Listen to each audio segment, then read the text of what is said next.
So in this tutorial we are going to be creating product packaging, or this is at least an introduction to it in a very basic way. So I hope you get a lot of value from it. If you have any trouble, there is a template on my store which you can customize to your heart's content.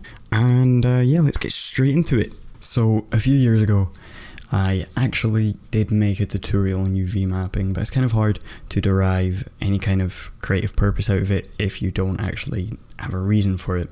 So with this tutorial, I'm kind of hoping to provide you with a bit of creative direction that you can apply to it and create some cool renders. And there's a bunch of stuff you can do with this, and you're going to get to learn a bit of UV mapping if you're not familiar with that. So what we'll do is we'll just drop in a cube. Now I kind of like to make these like the kind of DVD shape, you know, like a Blu-ray or game, whatever. Well, old games, not this generation of games. But so I think for the Z, I'd maybe do something around 15, and for the Y, kind of do something around 275, not 2275, 275. I think I'll probably do 20 actually, and this is kind of what I would go with, and that's pretty easy to do.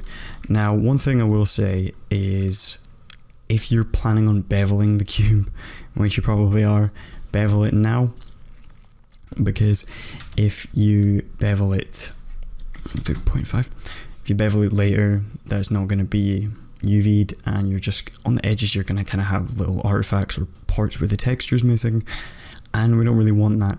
I did end up doing it because, you know, you don't plan out the way you work. Sometimes it just happens. So in a couple of the renders you can kind of notice it, but it's not like it's professional work, so we can leave it be. But what we're going to do with this cube is we're just going to duplicate it, and we're going to make it editable, and you can see it's got a UV tag, and that's the thing we're going to be working with today. So what we'll do is we'll just go to Body Paint UV Edit, and we've got the cube down here. Now you've got different selection modes in the UV part of Cinema 4D, unlike your actual selection modes you're familiar with here. You've got UV selection modes. So what we're going to do is we're going to use this selection mode here, UV polygons, and then just do Control A and select everything, and this is where your UV map is, or your unwrap. That's what we're doing. And you can see here we've got all these little lines here. That's the bevel. If you didn't bevel it, you're not going to have those, but with this we're just going to hit box, and you can see that is the cube kind of flattened out. And then we can go to materials, double click, tick this on, double click here, and then just leave that, hit OK on that, and whatever color you'll have a background, and that's wonderful. We like that. Then we can go to layers, we can go to layer, new layer, and then layer, fill polygons, and we're getting somewhere. Now, I don't really want to spend too much time explaining everything here. There's other tutorials for that. This is just a pit stop in our journey, but there's plenty of tutorials kicking around. I think, who was it that had a really good one? Could have been Motion. Is it Motion Design School? Somebody like that. They have a really good one. But we're just gonna leave this here, and we're gonna go File, Save Texture As, come to PSD. Okay, and now we've got that done, we're going to move over to Photoshop, where we're going to make our texture. So we'll jump over there. Okay, so in Photoshop, we can just open the tutorial texture there, and as you can see, we've got the file here, and we have the bevels there, and they're not filled in, so we'll make sure they are filled in. And I am going to sort this out, because I am in the 3D mode right now. I'll switch to Essentials. And what I will do is kind of pick like a very dark grey here, turn off a background, and we'll just fill these in. And as you can see, I've still got those there, so my solution to that is going to be to just create some squares over it, like this, and like this. Doesn't really matter if you go a few pixels over. So what do we do now? Well, it's up to you if you want to take your own route and create your own design, or you can follow me and create something similar to what I'm going to make. I'm going to show you some cool kind of clipping mask tricks, kind of box art looky stuff. So what I'll do, first of all, we'll delete this, and we'll call this base.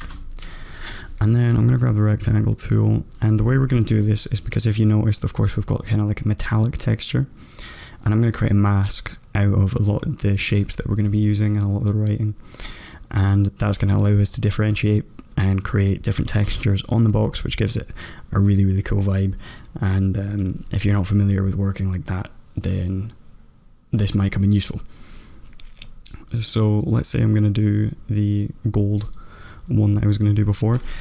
So the way I'm going to create this kind of bar is I'm just going to kind of drag across the side here. It's up to you how much you bring it down. And then I'm going to kind of do the same here. Doesn't matter if we bleed over the edge ever so slightly. We'll merge them, rasterize them, and that should be okay. We can see it's not exactly filled in here, so you can just hold shift, bring that up a pinch, and you should be good to go. And we can call this bar, put in a group, call it, I don't know, maybe details. And next I'm going to bring in the image that I used, and I'll just go with the same one. Okay, so this was the original render I used, and you can use any kind of render. I kind of thought this one went with it well because it was dark and it looked quite nice. So what I'm going to do is I'm just going to kind of push it against the corner here, so you can see it's mapping against the left side, the top, and the right side. Now, to make sure that we're getting it accurate on every side, on the template I didn't actually include this side here. I just did the front and the left because I knew that's all I'd be looking at. But what we can do is, I mean, this is probably looking quite accurate right now, or I could have filled it in, I don't remember. But if you just fill this in down to there like that, if I Control T, hold Shift, you can kind of see here, and then Control J, move this over, and now you can see exactly where the sides are. So as you can see, that's actually kind of bang on there, so I don't really need to worry about that.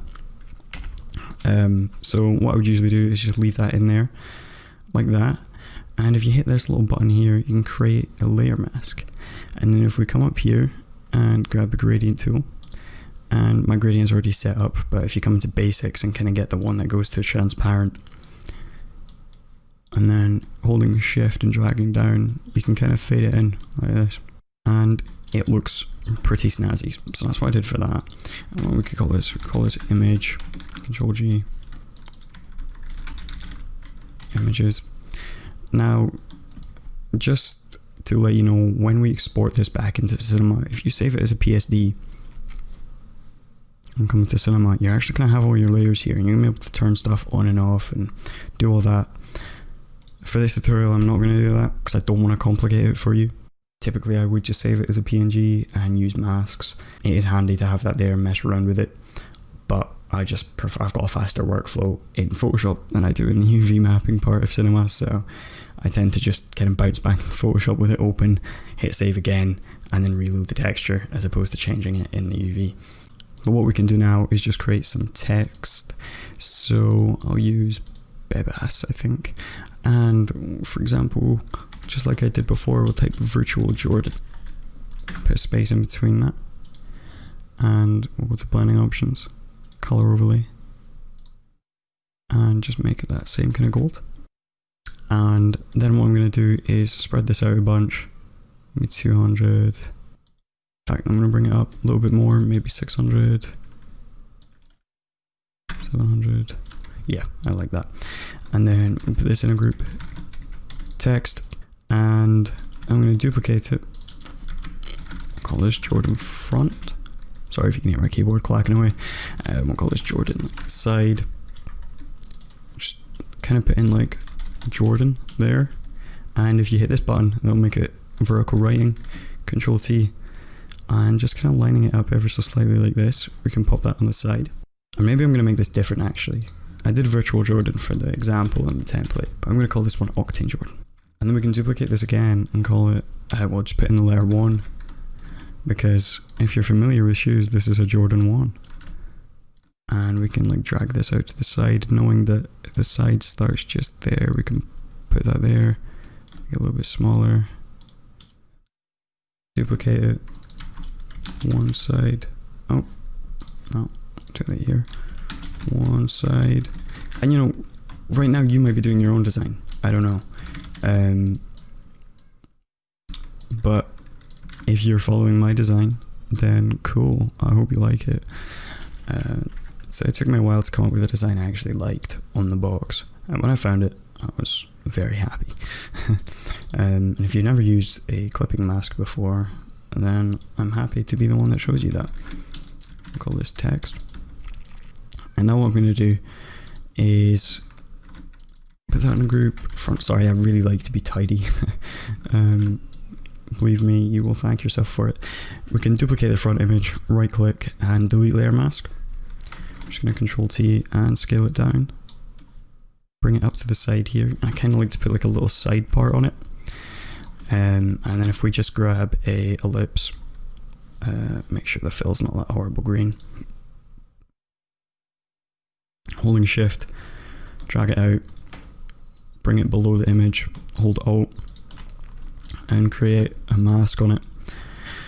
Make sure it's fit on the side there, and then we've kind of got like a little side part, you know, like you can see logos on the sides of DVDs and stuff, and that looks quite cool. And the last couple of things I had on it were, on this one I had a Nike logo, but you can also use an Octane logo, and I'm not going to put the Nike logo on it because I want to do it different, so I'll put the Octane logo on it. So we'll just drag that in, and then what we can do is just delete the parts out of it, because where I got this from lied and said it was a JPEG, PNG, when it's not, so I have to go and delete everything. We'll just go to blending options, color overlay, keep it in that gold. Can I delete that little piece there? Call this Octane logo, Control S in case we crash, and then we can just kind of bring this down here. In a few instances I did end up using this same effect of the clipping mask with the gradient on the logo. I ended up finding that I actually liked it a little bit more, just kind of making the logo the same texture as this gold, and it's not necessarily going to be gold, because anything that's in gold here is going to be under a mask, which means in Octane we can make it whatever color we want, we can make it look how we want, which is why we create the mask. Now on this one, I'm just going to make it a little bit smaller. I don't like how big it is. Using my arrow keys here, just going to position it, and then I'm actually going to make the text on the side just a bit smaller too. And then with the logo on the side, let's call this logo side, and just make that a little bit smaller. And then we duplicate the Octane logo, Octane side, Control T, bring it down, and we're just going to put this below the sphere. Kind of match the size of it. Yep. And we'll just pop that below the sphere like that. And I would try and be a perfectionist right now and straighten everything up, make sure it's all aligned, but should I? I will. I can't help myself. Pop that on the side there. And that looks okay. And I'm just going to make sure that this is kind of the same distance between both of those. And we'll just leave that like that. Call these Octane logos. And pile this up and call it color. And we'll save this as the color. So we'll do Control Shift S, PNG, and just leave it like this. And then duplicate this, turn off the first one, call it mask. Jump into it. Go to the front, turn off the picture, and you can actually see a mistake I've made there. I've brought this down below the mask when I shouldn't have, so I'll delete the mask before we jump into that. And grab the one. Trust me to do that on the tutorial. And then we'll make this smaller. And then we can just make sure that's on there yet. looks fine. I won't leave that like that. Pop the image back on, and then do Control S and Control Shift S and PNG and just overwrite that, and we're fine. So what we'll do now is duplicate this again, call it mask, pop in here, duplicate the, delete the images part, right click on the mask, blending options, color overlay, we'll make it white, or sorry, we'll make it black. And then what we can do is with the base, just duplicate it, turn it off, right click, blending options, color overlay, make it white, turn on the background, make it white, just like that, file, save as, PNG, and we'll call it tutorial mask. And I'm going to leave Photoshop open, hopefully your computer can do the same, and we're just going to load these up in Octane. Okay, so just to show you as an example, before we go into Octane, I'm just going to open that here, and you can see it fits perfectly. So that is wonderful, we love that. So we have done our job correctly. It's a little bit close there. Typically that should probably be the same distance from that side as the J is from here. That should be aligned, corner of this underneath the J like that. It's a tutorial, I'm not going to deal with that stuff, but if you're doing this for anything professional, line that stuff up, make sure the one's the same distance as these two letters are from there, you know, you probably know it. We're just going to go to standard here, come to Octane, pop this in, I'm going to do Shift C, Z camera. I am going to put this script on the store soon so it can speed up your workflow, and it will be free. And we'll just curve that out to the side. We'll do 2K, so we'll do 248 by 248, and we'll just get everything set up here. Pop a camera tag here, zoom in, and save this file. And we'll just go Objects, HDRI Environment, pop in a HDRI, and I'm just going to pop a background on as well, so we'll do 4K by 4K. We'll pop in a subdivision, holding shift, pop in a band, fit parent, 90. Just turn these like according so, and I'll zap this all the way down, zap it really far back, and then things are kind of set up here. We'll switch path tracing, and things are kind of set up here for us to drop in our material. So we'll pop in a glossy material, and we'll put that on the cube, and then what we'll do is we'll grab our texture. So you can just load the diffuse in there, and you can see it will pop in. And I'm going to go sort out the one now, because after further evaluation in the past 7 seconds, it looks really ugly.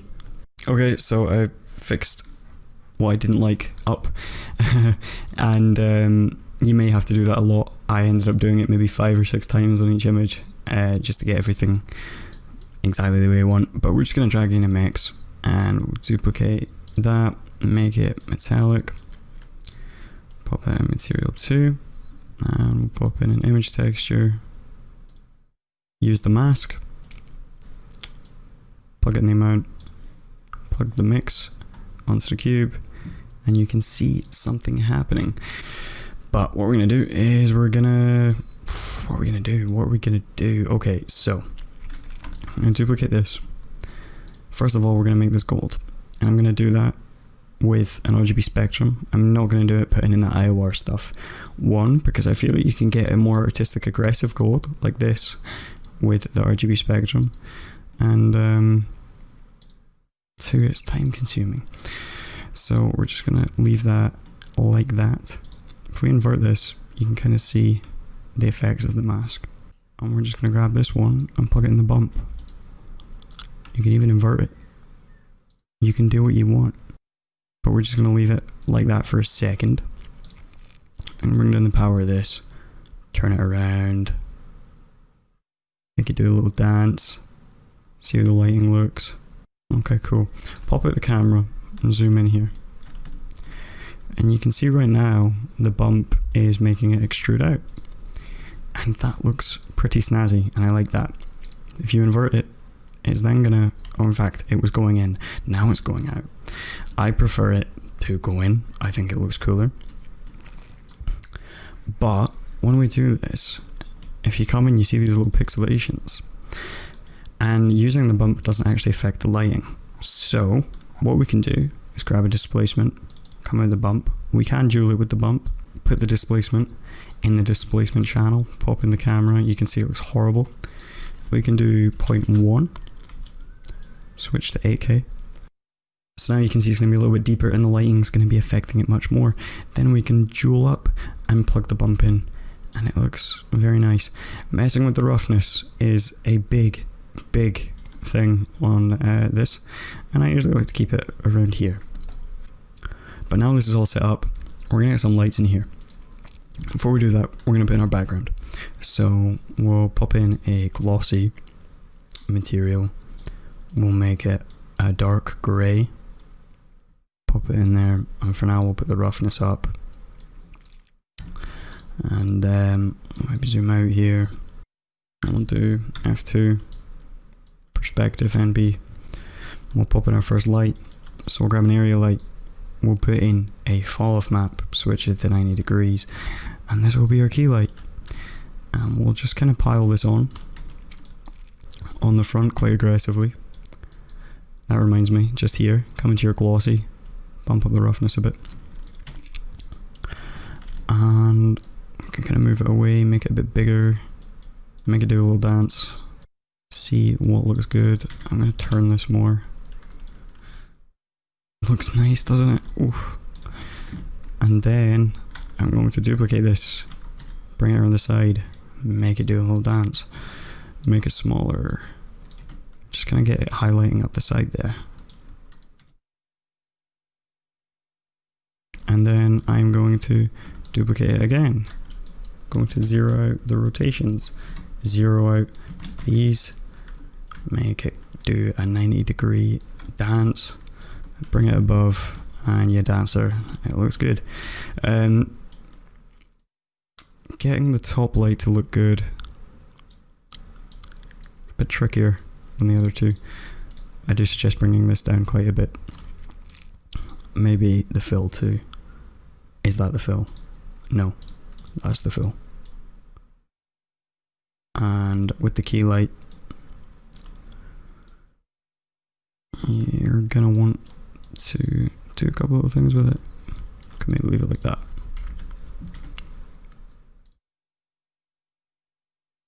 I quite like this right now. If you duplicate your camera and zoom in, and we'll come way in close, and you can kind of see there's some odd stuff going on here that we don't like. Even if we move the lighting, it's still kind of there. There's a little bit of artifacting, doesn't look good.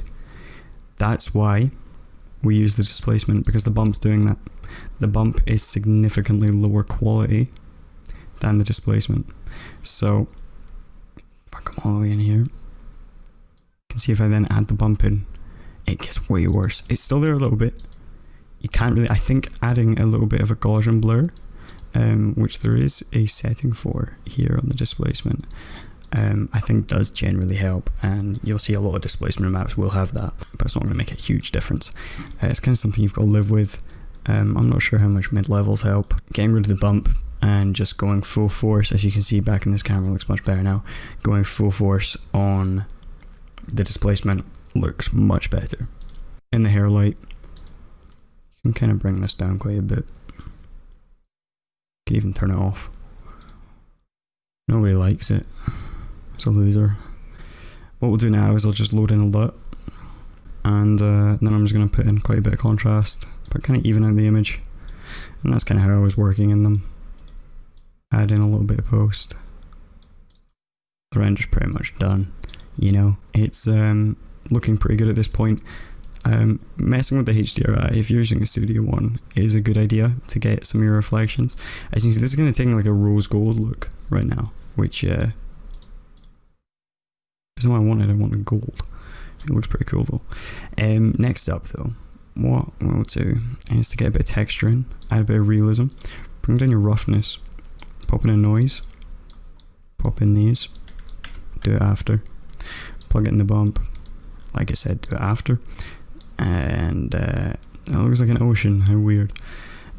Change this to box, and that actually looks like you're underwater looking up. That's very cool. Rare lighting situations, somebody make a compilation.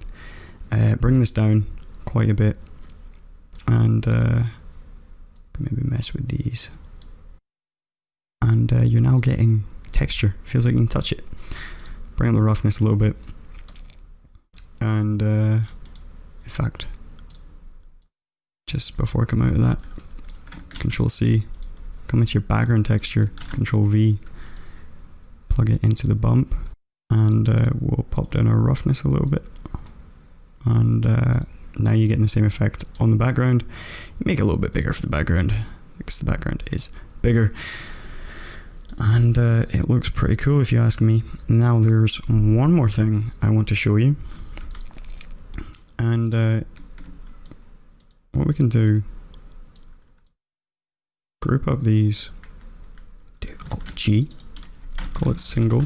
I used a take system for my first initial one. In the product package template, I did 2 separate files because I don't want to assume people know how to use takes, and I don't want them to faff about inside the file and mess it up and then get upset and have a bad night's sleep.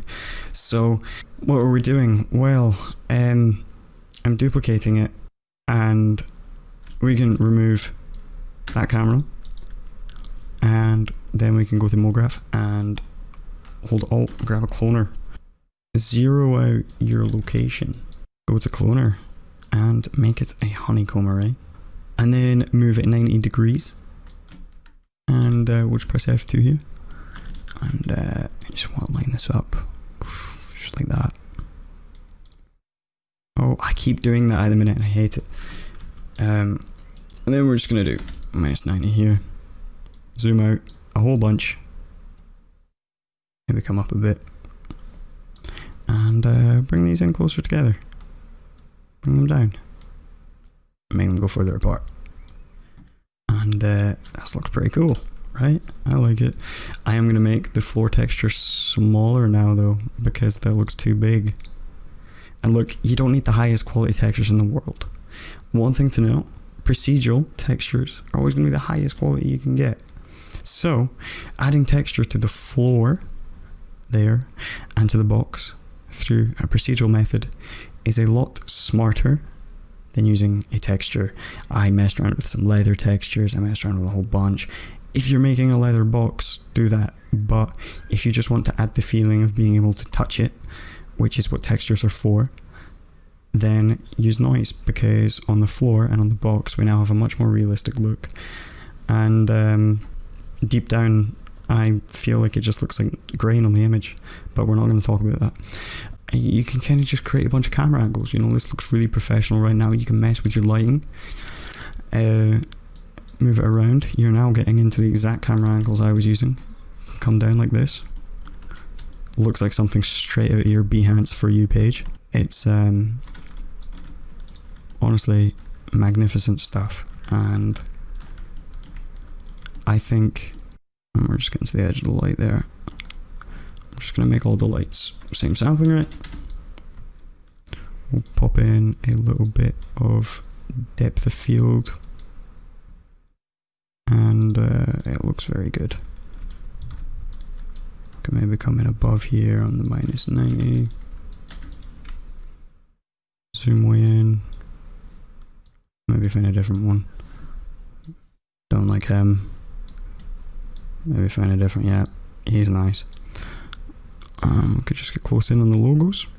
And we can see I'm actually finding this texture a bit big now too, so it looks the same size as the floor. Ridiculous.